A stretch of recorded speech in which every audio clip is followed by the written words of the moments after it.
السلام علیکم دوستو، آج کی جو کہانی ہے بے حد ہی ڈرونی ہے۔ یہ اپنے رزق پر سنیں، کیونکہ یہ کہانی ایک ایسی کہانی ہے جس کے پاس شاید آپ کے رونگٹے کھڑے ہو جائے۔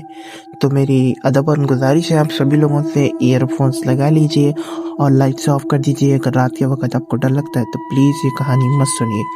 یہ کہانی ہے سمیر کی۔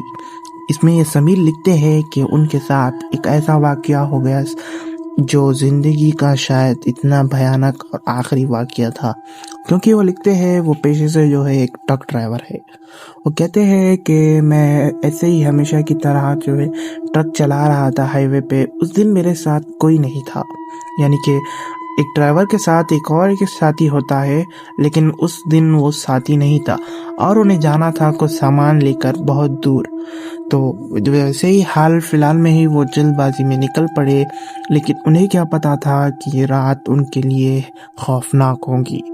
وہ کہتے ہیں کہ اس وقت جو ہے جس وقت میں نکلا اس وقت کچھ عجیب سی پیشانی ہو رہی تھی۔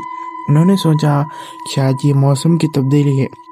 ویسے میں بتاتا چلوں، یہ جو کہانی سمیر نے ہمیں بھیجی ہے، وہ کہتے ہیں کہ یہ جو ہے اس وقت گرمیوں کا موسم تھا۔ گرمیوں کے موسم میں اکثر ڈرائیور جو ہے اپنے دروازے یعنی کہ ونڈوز اور اپنے ٹرک کے دروازے کھلے رکھتے ہیں۔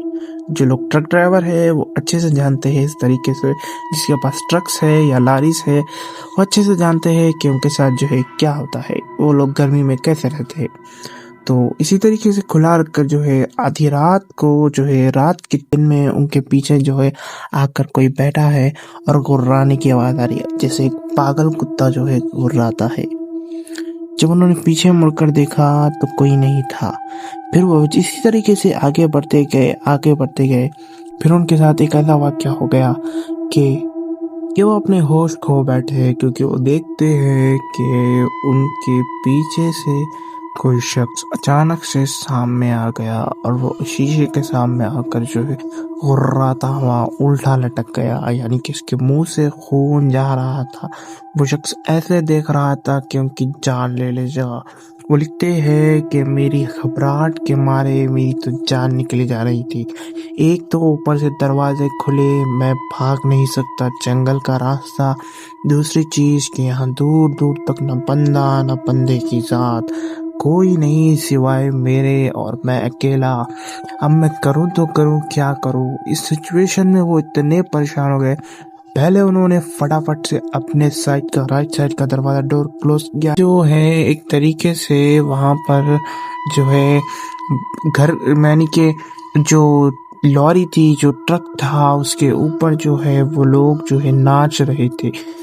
دم دم سے ساؤنڈ آ رہی تھی، کوئی بازو سے جا رہا ہے، کوئی آزو سے جا رہا ہے۔ بس فکر انہیں صرف اتنی تھی کہ کہیں گاڑی کا ٹائر پنچر نہ ہو جائے۔ اگر یہ ہو گیا تو گاڑی چل نہیں سکے گی، اور رات کا وقت اتنا خطرناک تھا کہ وہ بتا نہیں سکتے۔ وہ کہتے ہیں کہ میں جب یہ کہانی آپ کو بھیج رہا ہوں، جب لکھ رہا ہوں، تو سین میرے آنکھوں کے سامنے چل رہا ہے۔ اتنا خطرناک واقعہ تھا میری زندگی کا کہ میں نے سوچا نہیں تھا۔ لیکن کہانیاں ختم نہیں ہوتی دوستوں۔ وہ کہتے ہیں کہ کچھ دیر بعد میں نے ٹرک شروع کیا اور تھوڑی دور آگے گیا، اور جو ہے میرے ہاتھ پاؤں کانپ رہے تھے۔ جیسے ہی میں آگے گیا دوستوں، تو میں دیکھتا ہوں کہ اس جنگل میں جو جھاڑیاں تھی، ان جھاڑیوں پہ جو ہے لٹکے ہوئے انسان نما شخص، وہ انسان نہیں تھے، سفید چادر میں لٹکے ہوئے جو تھے کچھ مخلوقات تھی۔ انہیں انسان کہنا غلط ہوگا۔ وہ لکھتے ہیں کہ وہ انسان جیسے دکھتے تھے، لیکن وہ انسان نہیں، کیونکہ ان کے پاؤں ٹیڑھے، لمبے بال، لمبے ناخن، اور ان کے ہاتھیں الگ۔ اس کا مطلب یہ جو انہوں نے کہا ہے کہ جنات جو تھے انہیں گھیر رہے تھے۔ لیکن انہوں نے ایک چیز ہمیں یہ بھی بتائی کہ جب وہ ٹرک سے نکلنے والے تھے، سب سے پہلے جب وہ جلد بازی میں نکل رہے تھے، انہوں نے ایک غلطی کی تھی۔ وہ غلطی ان کی آخری غلطی بننے والی تھی، لیکن ان کی قسمت اچھی تھی کہ وہ بچ گئے۔ وہ کہتے ہیں کہ میں نے ایک غلطی کی تھی، میں نے جو ہے اپنے جو ہے اس انگار رے کے اوپر جو ہے میں نے پیشاب کر دیا تھا، یعنی کہ اس کا کولسا جو ہوتا ہے کالے کلر میں، اس کے اوپر جو ہے انہوں نے پیشاب کر دیا تھا، تو وہ چیز ان کے پیچھے وہاں سے آئی ہے۔ اب دوستوں وہ کہتے ہیں کہ وہ جو چیز پہ انہوں نے کیا تھا وہ جو ہے جنات کے ہاں جو ہے اسے سونا کہا جاتا ہے۔ جو واقعات میں جو ہے آپ سیکھے اور اپنے آپ کو احتیاطاً بچائے رکھے، کیونکہ یہ واقعات آپ کو ڈرانا نہیں، ہوشیار کرنا ہے اور آپ کو جو ہے ایک نالج دینا ہے۔ اور وہ کہتے ہیں کہ میں اپنے آپ سے اتنا ڈرا ہوا تھا کہ اپنی غلطی پہ بہت ڈر گیا تھا، میں سمجھنے لگا کہ یہ آخری وقت ہے اور اب کچھ نہیں ہو سکتا۔ جیسے تیسے میں وہاں سے اور آگے نکل گیا، ہیبت کے مارے نہ راستہ دکھ رہا تھا نہ کچھ۔ یہ تو کچھ نہیں تھا دوستوں، جیسے ہی میں آگے پڑھا تو میں دیکھتا ہوں کہ روڈ پہ لوگ پڑے ہوئے ہیں۔ میں نے سوچا کہ یہ پھر جو ہے میں آگے گیا تو میری حالت خراب ہو جائے گی، کیونکہ وہ لوگ تو مجھے چھوڑیں گے نہیں، اگر میں پیچھے گیا تو بھی وہ لوگ میرا پیچھا نہیں چھوڑیں گے۔ تو میں نے دعا کی اور اپنے آپ کو جو ہے خاموشی سے جو ہے اپنے پر چادر ڈال کر جو ہے سو گیا۔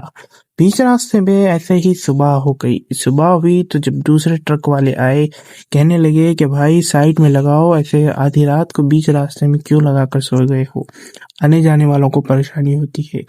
تو یہ تھا سمیر کا واقعہ، اور بہت ہی خطرناک اور ہارر۔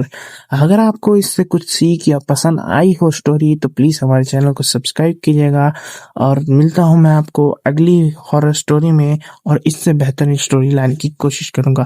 اگر آپ کی بھی کوئی ہارر سٹوری ہے تو پلیز مجھے کمنٹ سیکشن میں جو ہے ہارر سٹوری لکھیے گا، میں آپ کو ای میل پرووائڈ کراؤں گا، اس سے جو ہے آپ کی سٹوری بھی جو ہے ہمارے چینل پہ آئیں گی۔ Thank you so much for watching.